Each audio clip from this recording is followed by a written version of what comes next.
Okay,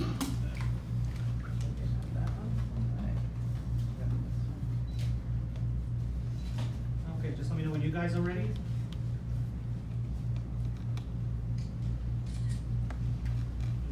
Everybody all right? Excuse me. Everybody good? All ready? Yep. All right, well, good afternoon, everyone. My name is David Kilmnick. I'm President and CEO of the LGBT Network. Today we're here to put a face to the hate crime that we heard about this morning from the Suffolk County Police Department. Not only to put a face to it, but to hear the words and the story of the person who was the victim and is now the survivor of the hate crime. Happy to be joined by her family here today, mom and dad, who are up here with us today. And just to start off, you know, what happened to Kimberly Page is going to share her story soon with you. In Patchogue, just a week and a half ago, was clearly a hate crime, unequivocally a hate crime. She was attacked because of her sexual orientation, and you'll hear her words soon in what the assailants did say to her. We are thrilled that the Suffolk County Police Department put those pictures out for folks to see who these perpetrators are, and we're hoping that people who are watching this will report them, will step up, will say something, so that these folks will be brought to justice, so no one has to go through what Kimberly went through. It's important to also point out that you know, this happened on the heels of Pride Month. This happened on the heels of Pride Month. Certainly you couldn't, you know, turn TV or go on social media and not hear about Stonewall 50 and hear about the millions and millions who came to New York and marched and celebrated Pride. Certainly if you're here on Long Island, you heard about Alive After 5 in Patchogue, which had its first Pride-themed event, and also Long Island Pride. This was just a week and a half after thousands, tens of thousands of people on Long Island celebrated Pride. And it's well known that the more that LGBT people come out and are visible, particularly in the media, that there are folks out there who want to do nothing but to shove us back into the closet, whether it's through policy, whether it's through legislation, or whether it's through their fists and other violent acts like Kimberly suffered. That doesn't work, and it's not going to work. And it's not going to work because we have people like Kimberly who are here today, who are brave, who are survivors, and who are here to tell their story and what happened so that these perpetrators could be brought to justice. So I'm going to bring up Kimberly Page, who's going to share her story. Hello, my name is Kimberly Page, P-A-G-E. On that night, I was at a bar with friends, co-workers, and a girlfriend of mine. And as my girlfriend and I left this bar, we walked east on Main Street in Patchogue, heading towards Toast Restaurant. We made a right down the walkway. I use walkway because I purposely use that because it's a very well lit area. It's not a dim, dark alleyway. Has murals on the wall and everything. But we made a right down that walkway. We hung out in there for approximately 5 minutes. As we were in there, 4 gentlemen entered the walkway, started saying obscene things to my girlfriend and I. It originated by him asking her if she if she would want some real dick, and why is she with this dyke ass bitch. From there we tried to ignore them. It eventually got to the point where they were now much closer to us. It was becoming a lot more heated. My girlfriend said something to them along the lines of, "What are you trying to do? Are you trying to fight us?" He specifically said to her, "I'm not going to fight you. I'm going to fight her," meaning me, because I'm a dude. I want to make note that my girlfriend is in high heels, you know, high-waisted shorts. She's a lot more feminine looking than I am. So he said those things. From there, she is standing in between him and I. I'm trying to make it known that I am not trying to fight or have an altercation. He then slaps her out of the way. She falls, and he proceeds to hit me once in the face. From that first punch, I fell to the ground, and I was unconscious for part of it, but what I know now is that he was bashing my head on the concrete ground multiple times. While this was going on, another one of the men were holding and pushing my girlfriend to the ground in order for her to not be able to come and help me. After a few minutes of that, I'm not entirely sure how long, they then stopped and ran off south down that walkway to the back of the Patchwood Library. I proceeded out after them, not after them, but while I exited the walkway, Patchwood police pulled up right there, and that's where it ended pretty much, because they saw my wounds. I was physically bleeding and disoriented, and they are who called Suffolk County police and ambulance for me. And from that, I went to the hospital.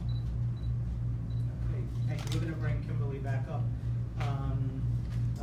in a minute. And what happened following the incident was that Kimberly and her mom, Mary, reached out to us here at the LGBT network for some assistance. Initially, this wasn't being looked at as a hate crime. It was being investigated by the 5th Precinct. And after we spoke to Kimberly, and it's important we believe our victims. You know, too many times in this world, we do not believe our victims. And when Kimberly told us her story, we believed her. And we called up the Suffolk County Police Department Hate Crime Unit, and we said, you need to interview Kimberly yourself. You need to come down here and hear her story, because this is a hate crime, and it needs to be prosecuted as such. And so the Suffolk County Police Department Hate Crimes Unit did come down to the LGBT network, did interview Kimberly, and now it is being investigated as a hate crime. Incident. And it is so important with our hate crimes law that it starts out as an investigation as a hate crime, because it is nearly impossible to add that charge on later on. And this was clearly a hate crime when you heard what Kimberly said in them attacking her and her girlfriend about their masculinity and femininity, using the word dyke, and also threatening her girlfriend with sexual assault as well. So this was clearly a hate crime. And we are glad that it moved out of the 5th Precinct into the Suffolk County Police Department Hate Crime Unit where it belongs. We're glad that the Suffolk County Police Department released photographs of the alleged perpetrators, and we're hoping that people speak up and say something. They need to be brought to justice. These folks are waiting out there for the next victim to walk to their car from Patchogue Village or from Babylon Village or from what other downtowns we have here in Long Island, and they need to be brought to justice. And so I'd like to bring up Kimberly's dad, Tim, who wants to talk about this from the perspective of being a parent of someone who is a victim of a hate crime. Hello, my name's Timothy Page, and Kimberly's my daughter. I want to thank the LGBT community for helping us and bringing the attention that this assault needed. You have a child when they're 3 years old or 30 years old, you want to protect them. And seeing her and what was done to her tore my wife and I up. We appreciate all the help that we're getting. We hope that we can extend some type of understanding here with this kind of event. It's a horrible crime that happened. There are people out there that just don't seem to understand. Hate seems to permeate and bubble up and it keeps coming back. Patchogue's been a wonderful place. We've raised our children there. But Kimberly knows that she has to walk a fine line in life the way it is now. And we tell her all the time to be careful. You gotta watch, there are people out there. And unfortunately it came to fruition with this. I appreciate all the help that we're getting. My wife and I really put our thanks out to everybody. But hope that we can spread some word and maybe get some understanding out there is what I want to come out of this. Yes, I want to find the person who did it, but I want understanding to come out and people to understand that we're all different. We have to live together. That's all I have to say. Thank you. Thank you.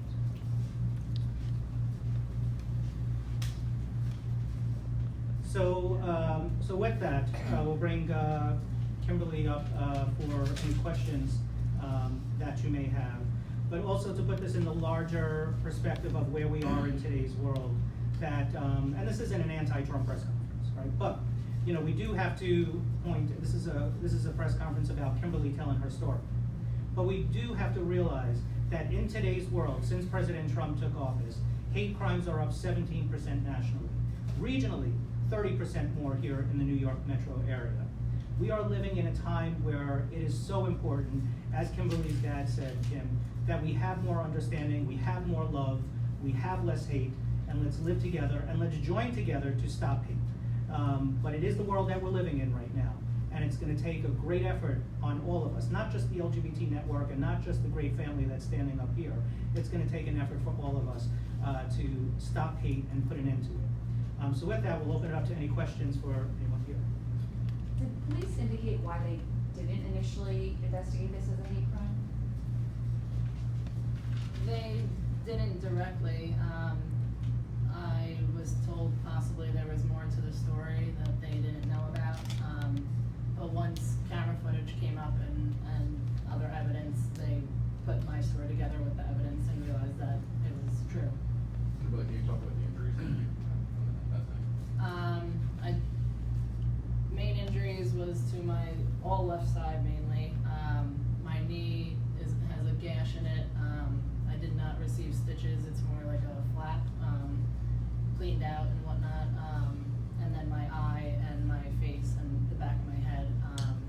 I had mainly, all my scabs actually just fell off yesterday, but I had mainly scratches all around here from being on the concrete. I have a scar here from the initial punch, I believe, and then it just welted up. Thankfully, no broken bones. And your dad mentioned that you have to walk a fine line. Were you walking down and hanging out that alleyway because it was lit and because that you, the safety aspect of walking that fine line? I do purposely pick that alleyway whenever I am in Patchogue, no matter what time of the day.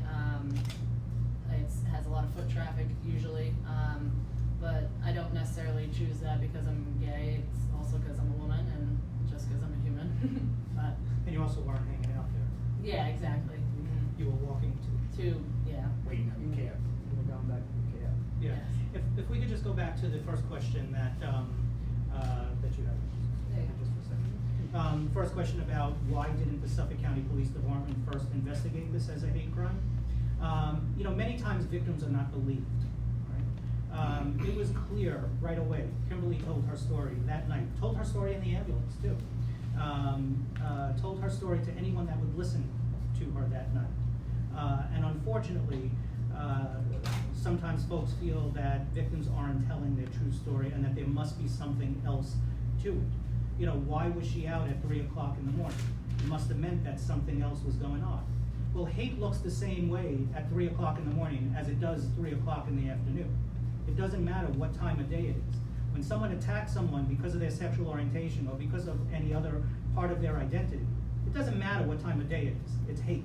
And that's where we need to do some more work with our local police department to train them, to say when a victim is telling you their story, that they were attacked, they were called a dyke, their girlfriend was threatened with sexual assault, believe them and go right after the perpetrators, because you know what? Those perpetrators were still there when Kimberly got into the ambulance. They hung around. They could have been caught if someone listened to and believed Kimberly's story. We need to do a lot more with our police department. Suffolk County Police Department is great. You know, as from the perspective of at the LGBT network, we've worked with them for, God, over a quarter of a century, and they're very responsive.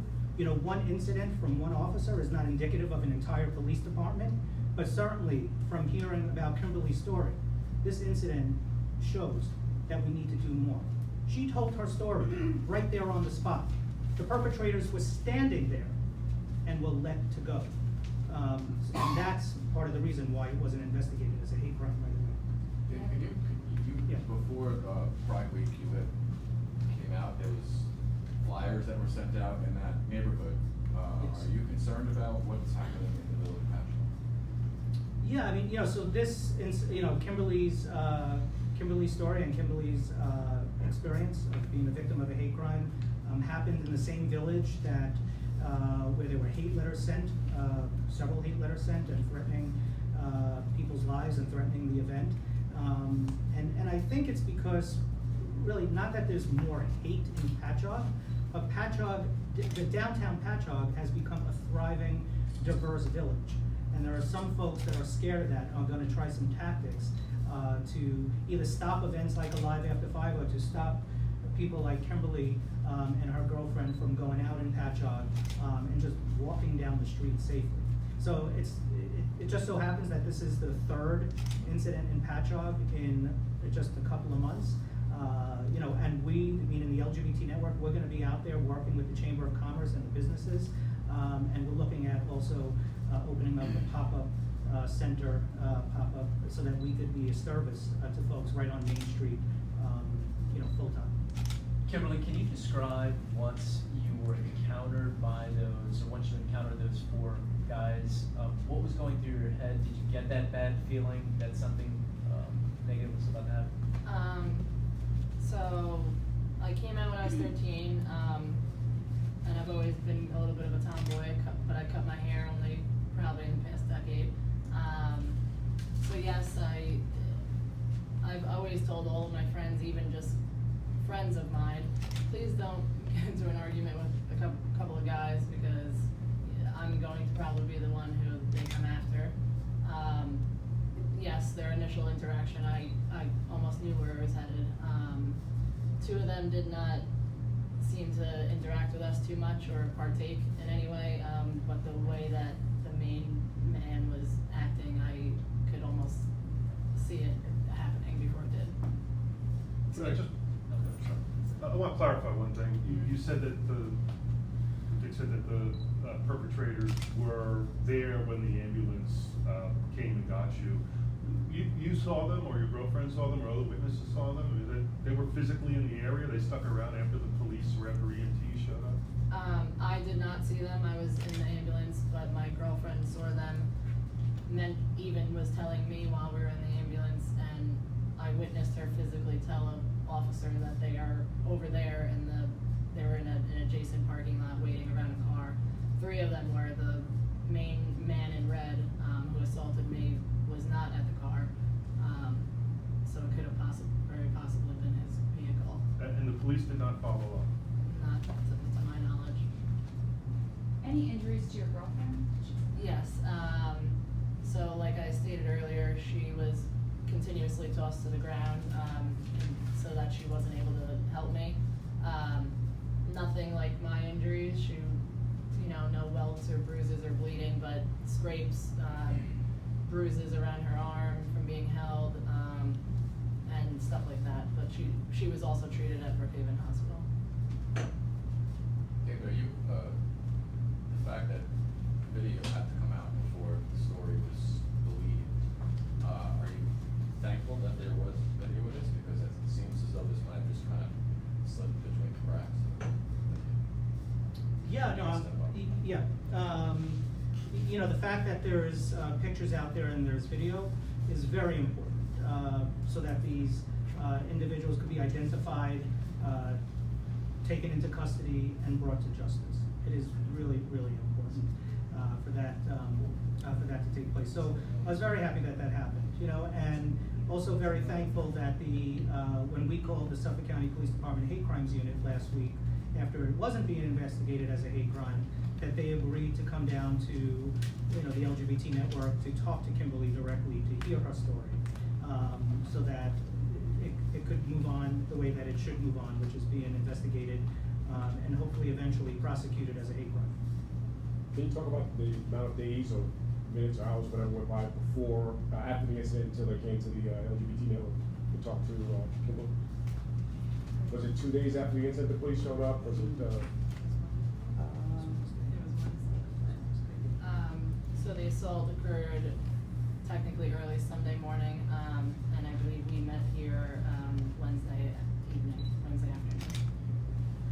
So the incident itself happened that Sunday, and then we first learned about it, I believe late Monday, and got on the phone right away with the police department, well, with the hate crimes unit, and then did our advocacy to, we first met with Kimberly then on Tuesday.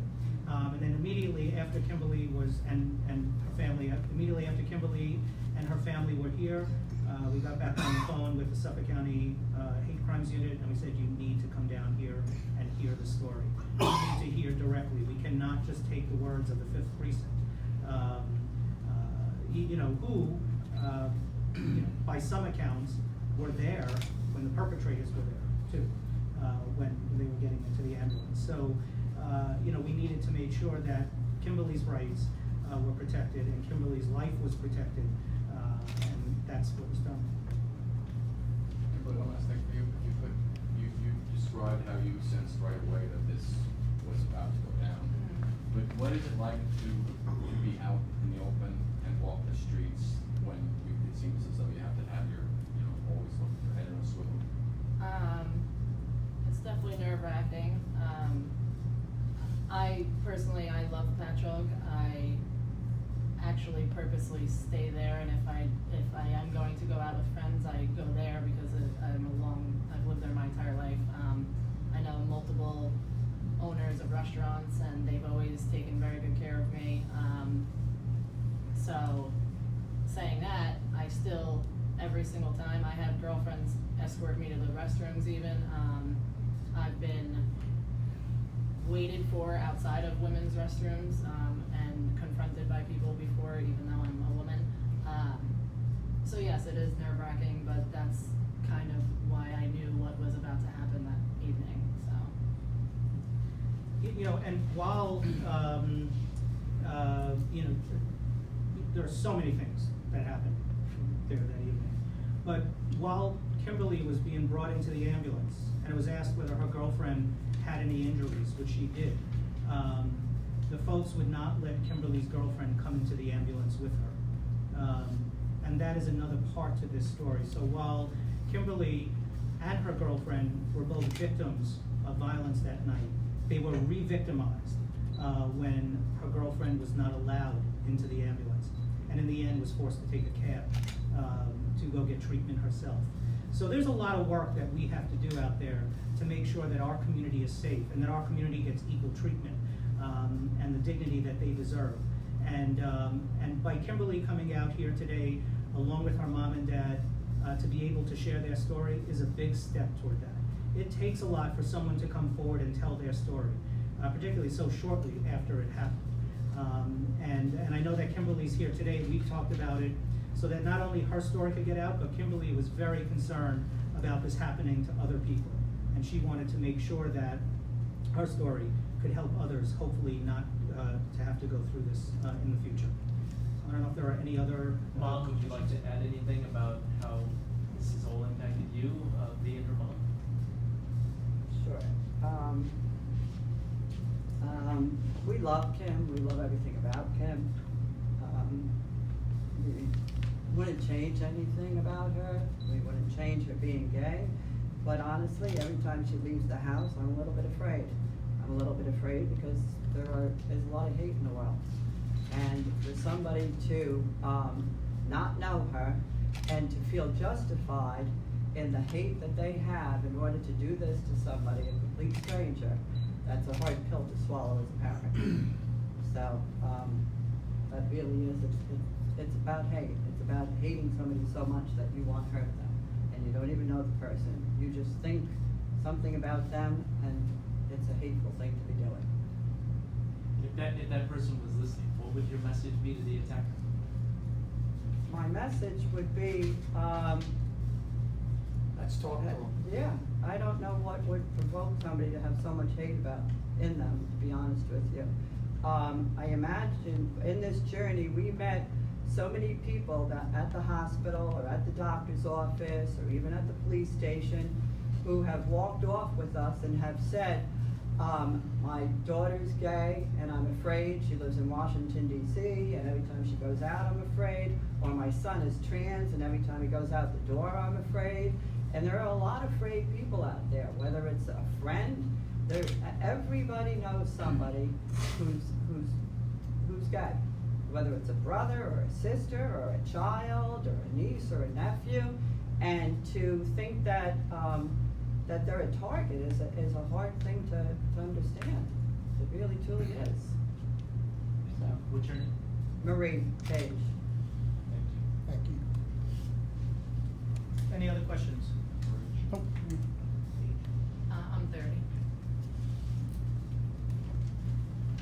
Any other questions? Do you have another picture there? Do we? I think Yes. it's the same two Oh. photos. Oh, wait, do you There's see- one- There's Yeah. one that's a, There's one more, we don't, is it in the back? That has the leg injury and the, You just hold them up for us.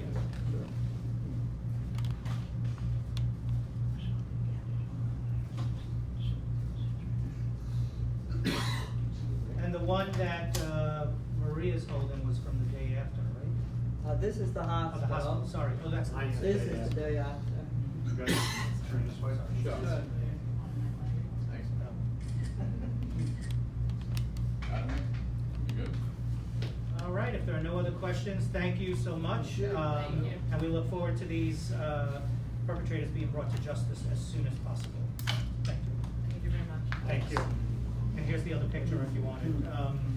Which, by the way, if you give your email address to Lauren, Lauren will be able to email you these pictures too, okay? Lauren, Right here. Oh. or Tim, Hi. P-H. Hi, nice to meet you. Yeah, yeah, right. Jimmy, come on. Got all, you've been here an hour already, right? No, I have, I'm good. Okay, so Saturday, you don't have any kids. Just 'cause you're a year older. Say what I want, I'm a year old.